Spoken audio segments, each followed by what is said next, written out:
With this video, we will be doing how Kendrick proved Drake is not like us. And if you want to help the channel and the content that we making, please help support our merchandise. The link is in the description.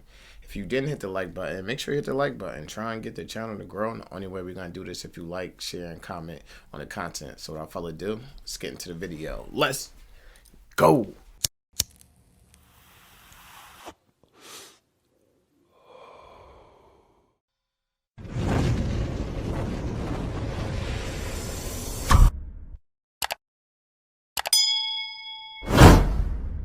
Chi, get the yayo. Get the yayo. When Jermaine Cole stood on stage at the biggest event of the year for Dreamville fans, he apologized to Kendrick Lamar. Many, including myself, were confused, seeing as he'd been on a roll taking shots at Kendrick alongside Drake. With braggadocious bars and records like First Person Shooter and 7-Minute Drill, it seemed like a three-way hip-hop war was imminent. Cole's decision to bow out gracefully left me so confused, even I dropped a video titled J. Cole Let Nas Down Again. And here we are, a few weeks removed from rap's first major rap beef since Drake went at Meek Mill, and Cole's decision is all starting to make sense. Hell, even reports came out claiming TDE's Schoolboy Q told J. Cole ahead of time to not come to school the next day, and thank God he did, because he just witnessed a bloodbath on wax that was absolutely great for the culture. I thought these three were just gonna have a fun, competitive, lyrical spar, but it turns out Kendrick and Drake really hate each other's guts. It all started with Kendrick's verse on Metro's album, We Don't Trust You. That's when he declared that there's no hip-hop big three, it's just Big Me. And that's when Aubrey and his Angels went into a total hissy fit on Angels. There go Chubbs. I know what Chubbs look like now. Food for work has to work. Let me see Chubbs really. That's why there's Easy Cheater. Social media. So we ended up getting back-to-back records from Drake titled Push-Ups and Tailor-Made Freestyle. I thought Push-Ups was an okay record that served its purpose as a first-round jab. I didn't feel like it was that clever and it was a bit unfocused, but it definitely had its moments. Tailor-Made Freestyle, on the other hand, I wasn't a big fan. This is the record you can't even find online anymore, and that's because Drake chose to use an AI voice mod to make himself sound like Snoop Dogg and Tupac. I understand the angle he tried to take by using Kendrick's. Still to this day, every time I hear that, I gotta speak on it. That was crazy. Yeah, it was. You know what I mean? I can't believe he did it when it comes to pop, and I definitely can't believe he did it when it comes to. I don't even understand that part. You know what? The only thing I can West think, Coast legends. The only thing I can think is that he knows Snoop was gonna be like, man, what the hell you say you trying to do? He was trying to use the legends against him of the West Coast. Yeah, it's crazy. And it almost backfired.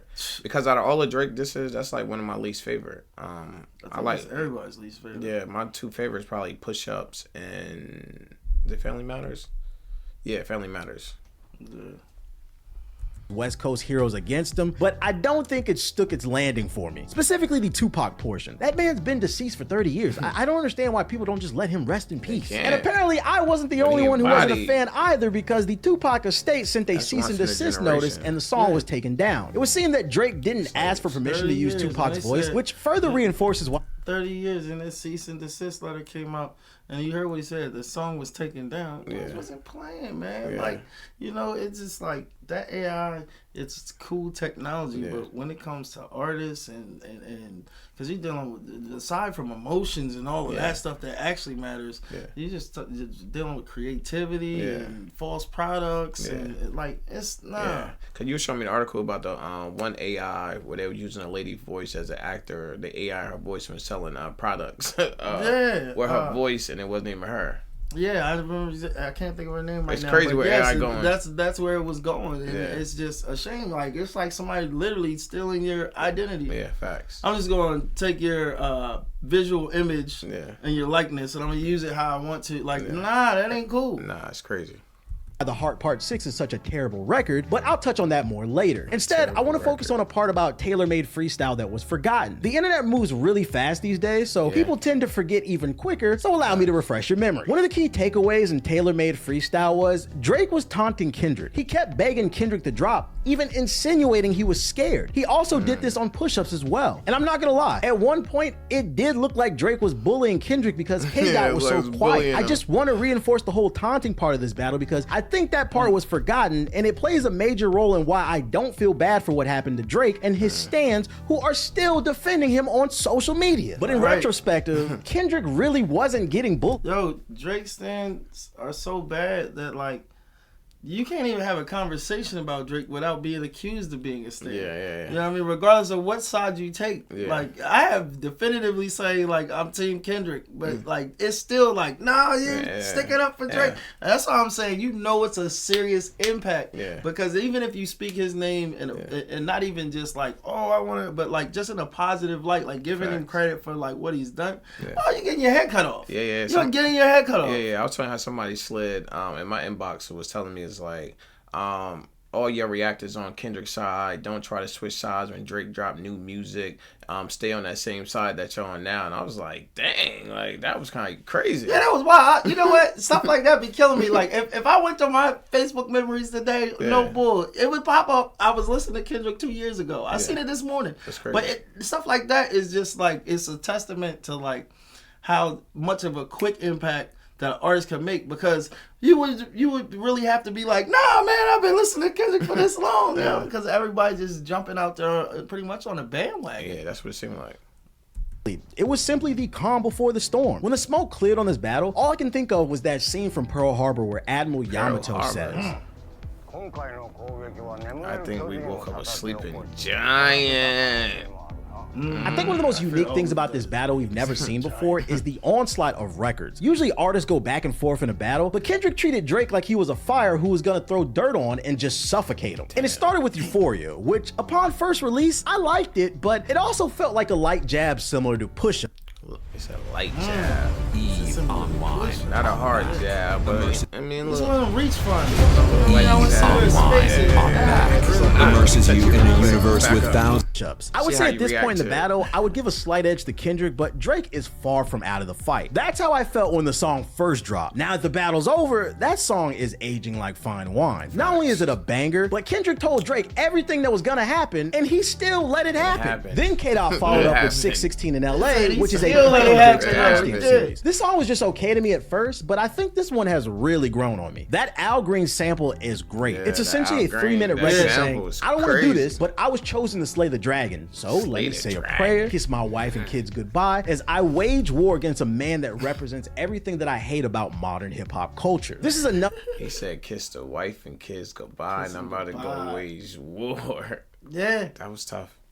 Another song that's aging like fine wine for me, and I've seen people complaining about this song not being available on Apple and Spotify. Now, I don't work for them, this is not an ad, but I will state this is just another reason to own YouTube Premium. Upgrading to YouTube Premium is the other, I am fully prepared to dissect you with the precision of a surgeon, and the other side was just trying to little bro the other and meme it up. And meme it up he did. Drake was all over Instagram hinting at the fact that a nuke was coming and the world was on standby. And when he finally hit that red button, the red button for a total of 30 minutes, but I'll get back to that later. Instead, let's talk about Family Matters. Many consider this to be one of the best records to come out of this battle, and a week ago I might have agreed, but the more I listen to it, the less I like it. I think the production is great and the visuals are too, but my biggest issues with this record is there are several questionable bars, plus it lacks focus once again. And Drake stands, please stop making excuses for this 37-year-old man. Drake is at the top of the food chain. It's no reason to waste so many bars on people like Future, Metro, and The Weeknd when they can't even rap on your level, so it looks like you're just ducking the Kendrick smoke. We're here for the main event, and instead you're just punching down. I don't know who the boy had in his corner, but if I could have advised him, I would have told him focus on Kendrick. Because not only is he taking shots at everyone, but then he's dropping bars like Kendrick's always rapping like he's trying to free the slaves. I get where you're trying to go with that. He was trying to imply that Kendrick is not the savior that he presents himself to be. There's a better way to word that. Also, another problem is Kendrick never presented himself to be that. He literally says on his album, I am not your savior, which makes me question Drake as a hip hop fan. Also, the line's just tacky. What's wrong with freeing all the slaves? If anything, it just reinforces the things Kendrick's been saying about Drake being a culture vulture. No sane African American would ever tell another, why are you acting like you trying to free all the slaves? Then he dropped another bar that someone considered homophobic. He said in one verse, Weeknd's music's getting played in all the spots where boys got a little more pride. That's why all your friends dip into Atlanta paying just to find a tour guide. Now, me personally, I wasn't offended by this bar, but that moment I heard that bar, I paused the song and I said to my stream over at twitch.tv/theblack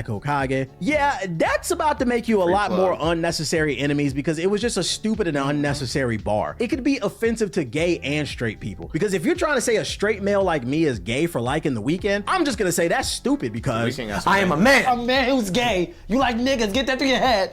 Drake also insinuated some things about Kendrick's character, such as he assaults his wife, but from my research, that's been disproven time and time again. There's even been reports that came out stating he made that up, as well as the Dave Free Kid stuff, simply because he didn't have anything on Kendrick. I don't know what's true. So the way I've been judging this battle to keep things fair is based on the music. Until someone has some real paperwork, I'm simply looking at who had better production, clever bars, schemes, metaphors, and themes. I think Family Matters is a solid Drake record. I just think it could have hit a bit harder if it didn't sound like your typical Drake record and there weren't so many questionable bars. Also, let's be real, it didn't help that Meet the Gram dropped 30 minutes after Family Matters. Meet the Grams is an amazing song. I've never seen a diss record stomp out another one so quickly. That night was supposed to be Drake's night. I had only listened to Family Matters 2 times before Meet the Grams dropped, but suddenly Drake's song didn't matter. Everyone was rushing to hear Meet the Grams because we wanted to hear what Kendrick had to say. I've seen Drake stans say that that song sucks because nobody wants to replay it on streaming services or it doesn't bang in the club, but you have to understand, this is a rap battle. The goal of that record was to suck all of the air out of the room for Drake, and it did just that. I don't listen to Ether or No Vaseline regularly, but they're still great diss records. One thing this battle showed me is how casual a lot of rap fans are. I mean, we all knew it, but to actually see it is insane. I even saw Drake stand saying, when are we gonna move past this? This is getting corny. Excuse you? If you're a fan of something, how can you get enough?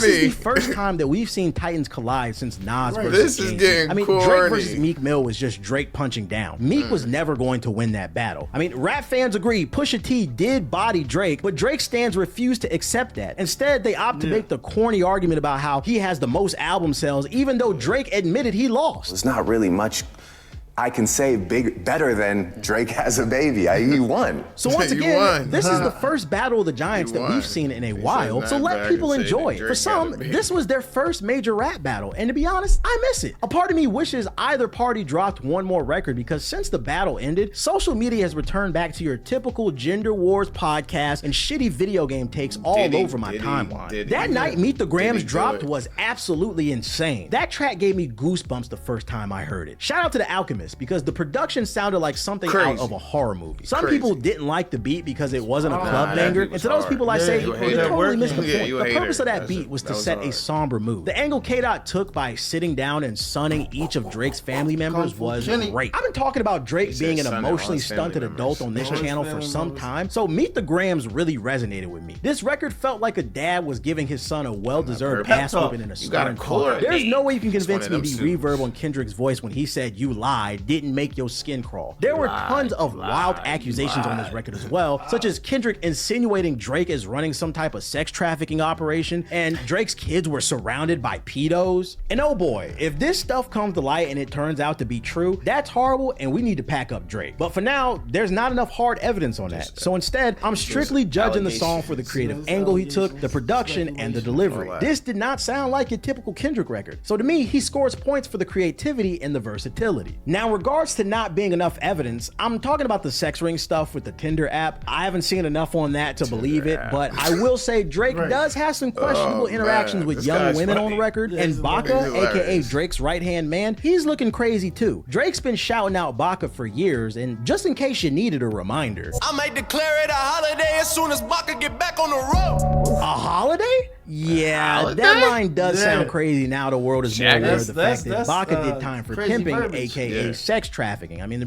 let's be real. Baka's got a weird case. Drake, why is he around? That Kendrick made a fair point that was driven home in Not Like Us. This was the nail in the coffin. One of the biggest talking points Drake stands make is that Kendrick is boring because he doesn't make club bangers. First off, that's not true. Damn is full of bangers, and there's a message in that album. But even if it were true, Kendrick heard y'all and he dropped a joint for everyone to dance to. This song was genius for several reasons. First off, he made this song because Drake can't. What I mean is, one of Kendrick's main talking points is Drake doesn't have his own sound. He just hops on wave to wave, collecting people's styles like they're Infinity Stones, and he's Thanos. Even in the early days, Drake was just a copy of Dante with a pinch of Trey's song. I think what Drake had going for him in the early days was he was vulnerable and he had relatable music to some degree. His emotions and worldview allowed both men and women to enjoy his music because it was very down to earth. It was that moment he started acting like some type of mob boss is when he started to lose the people. Kendrick doesn't have to do all that. Not like us, it's him essentially saying, I'm from the West Coast, this is what we do, and oh, I can do a club record better than you. I just don't care to do club records all the time because, well, I have other things I want to talk about. I am genuinely shocked the most quotable meme bars came from the Kendrick songs. I expected nothing but triple entendres and metaphors, but this man gave us, what is it, the braids? And shoo!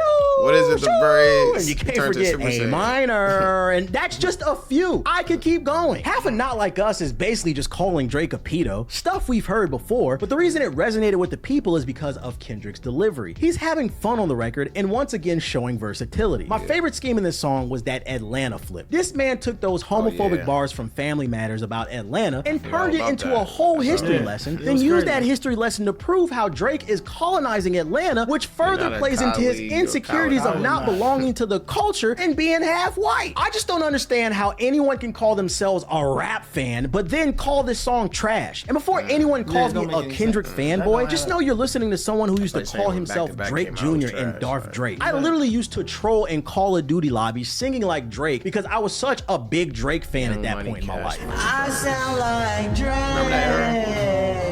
Yeah, when he's dying. I think the biggest tragedy about this battle is how it all ended. It was so anticlimactic. Drake dropped the last record and it's called The Heart Part 6, which by the way, awful record. I don't even think he should have dropped this song. The gist of the song was, I'm not a pedo because I'm too famous to be a pedo. Sir, men of power have abused said power since the beginning of time. If anything, that's the reason we should be sus about you. If I was a lawyer, I would tell Drake to shut the fuck up. Then he said he planted all this info that Kendrick rapped about. That's what I was saying. Like, real talk, I was like, these supposed to be just... Yeah, yo, this guy's hilarious. PR person. Yeah, I like him. He's hilarious. He's some type of mob boss pulling the strings and this was all a part of his plan. I'm sorry, but your master plan was to have the world shouting you're a pedo over a mustard beat? You're fucking crazy. Make it make sense. Also, you remember the tailor-made freestyle and how I said I'd get back to that? So let me get this straight. It was your master plan to purposely use AI Tupac's voice without the estate's permission so the record could get taken down and then people could forget about it? He also misunderstood the bars from Kendrick's album about his mother being sexually assaulted. Drake thought those bars were about Kendrick, so he tried to use them against him by saying he touches himself to Mariah Carey's Touch My Body. I know it's a rap battle, but making fun of a child being essayed is crazy, especially considering you're being called a pedo. But the icing on the cake is he was wrong. That didn't happen. It's like Drake's ghostwriters just listened to Mr. Morale and Big Steppers once and they couldn't comprehend the concept of the song. Then at the end of The Heart Part 6, he just yaps for the last minute and a half. He just makes some jokes about how Kendrick's gonna drop 1,000 more songs because he's so obsessed, and to bring this video full circle, that's what makes this battle so anticlimactic. Friendly reminder, half of Push-Up's and tailor-made freestyle was spent taunting Kendrick to drop music. Even the hook was a double entendre on Push-Up's when he said, drop, drop, drop, drop. That wasn't just about the contract splits. He was taunting K-Dot to drop music, and when he did, Drake didn't want to rap anymore. He just waved the white flag. The whole Heart Part 6 was weak, but that last minute and a half was next level weak, and a prime example of next level weak. The best thing to come out of The Heart Part 6 was this. I'm not gonna lie, this shit was some good exercise. Like, it's good to get out, get the pen working. You would be a worthy competitor if I was really a predator. There's a few things I could take away from this battle now that it's over, and the first thing I want to say is I don't think Drake's career is over like some people are saying. He's a hit maker who hopped into the arena with an elite rapper and he just wasn't ready. He will still have his fan base so long as his music remains decent, and that's because people who are hardcore Drake fans really don't care about this battle. The only thing stopping Drake is Drake. If he puts out trash music or evidence comes out about some of these accusations, then yeah, he might be cooked. And that's possible too, because his music's been on the decline in my opinion. Plus, there's someone on Twitter named Ebony Prince 2K24, and he's been acting like Drake's arch villain. This man is a whole Batman villain on the Twitter timeline. He's been acting like the Riddler by dropping all these suggestive and cryptic tweets. Apparently, he has a lot of dirt on Drake, but at the time of this recording, nothing has actually surfaced. Just a whole lot of yapping. So don't hold your breath if you're looking for more tea. As for Kendrick, he's just a friendly reminder of what a lot of our parents taught us when we were all kids. Leave the quiet kid alone. You know they crazy. And Drake would have known he was crazy if he was really from the culture and not some upscale neighborhood in Toronto. It's almost like he's not like us. You would knew he was crazy if he was from the culture. I'm just saying. Oh, man. I'm also just saying thanks to Metro Boomin. This man gave us the BBL Drizzy challenge with that beat, and it's been pure comedy on social media ever since. As for J. Cole, I hope you're doing okay, bro. I hope you found that piece that you are looking for. Last time I checked, he was like on the beach with like random fans or something like that. I don't know. And since you're still looking for something to watch, go ahead and look at the card on the screen for me. Now click it. That'll take you to my video I did on Drake's latest sign. This is Lamar Wilson here representing Ghetto Action News Network _ all lower cases, no spaces. Find us on Facebook, and when you do, leave some comments, share something, come back and have a good time. Man, this was hard. Yeah, it was. How Kendrick proved Drake's not like us. Drake's not like us. Yo, this was wild though. There was a lot of interesting things pointed out, perspectives, and it basically just kind of gave a timeline of how everything was dropped. And you know, when you just look at it, it looked like he got jabbed up and he got caught with a good one. They didn't know, and then the combo came after it. You know what I'm saying? And it was just like, no mas, I don't want to fight no more. Yeah, but I think this was a dope wrap up to everything. I appreciate the watch. What you think? I think it was a great wrap up, and he made a good point. After this beef was over, it was just straight to Diddy, straight to the regular nothingness. So I like the fact that he pointed out, but it definitely was a great video. I like the way he broke it down. He's definitely funny. He's definitely hilarious. I definitely want to check out more of his videos. But until then, it's your boy Trey TV, and I'm out.